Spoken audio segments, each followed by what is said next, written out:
ये बीवर इतना टैलेंटेड है कि किसी ने सोची ना होगी। अपने दांत से पेड़ को काट देता है और उठा के ले जाने लगता है। लेकिन ये तो एक छोटा सा पेड़ का टुकड़ा था। सभी बीवर अपने टैलेंट का भरपूर फायदा उठाते हुए पेड़ काट रहे हैं और उससे बांध बना रहे हैं।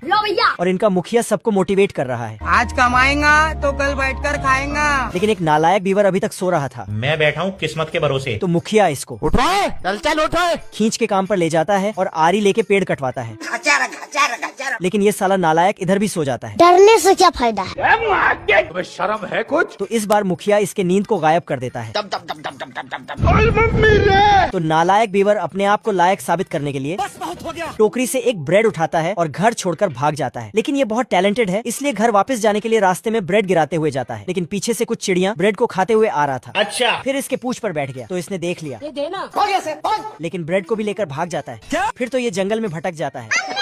ये बीवर जंगल में खो गया था और दौड़ते दौड़ते थक जाता है। हिलाते रहो जितना हिलाना है। तभी एक नालायक लोमड़ा उसको देख लेता है। तो ये रास्ता दिखाने वाला एक ऑफिस खोलकर बैठ जाता है।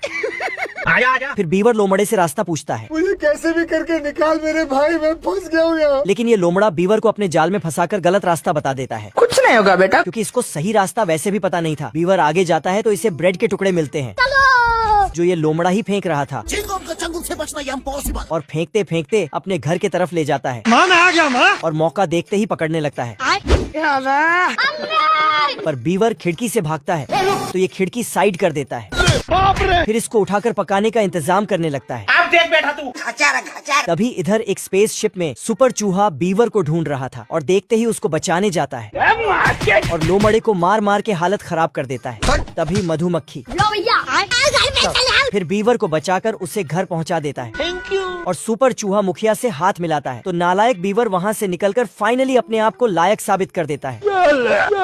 दानो साला दूसरों की झोपड़ी उखाड़कर सिगरेट फूंकता है। जलाने के लिए पावर हाउस का इंजन ही उखाड़ लेता है।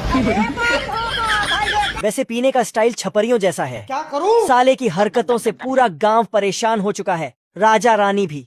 राजा ने साले पर इनाम भी रख दिया। इस गधे को टपकाने के 150 रुपया दे। पर कैसे ठिकाने लगाएं किसी को कुछ पता नहीं। अब तू गया बेटा। छोटे राजा तो मच्छरों से परेशान है। वाह, 200 परिवार को खत्म कर दिया। राजा के इनाम वाली बात पूरे गांव में ऐसे फैल रही है जैसे धुरंधर का बिना लॉजिक वाला सॉन्ग।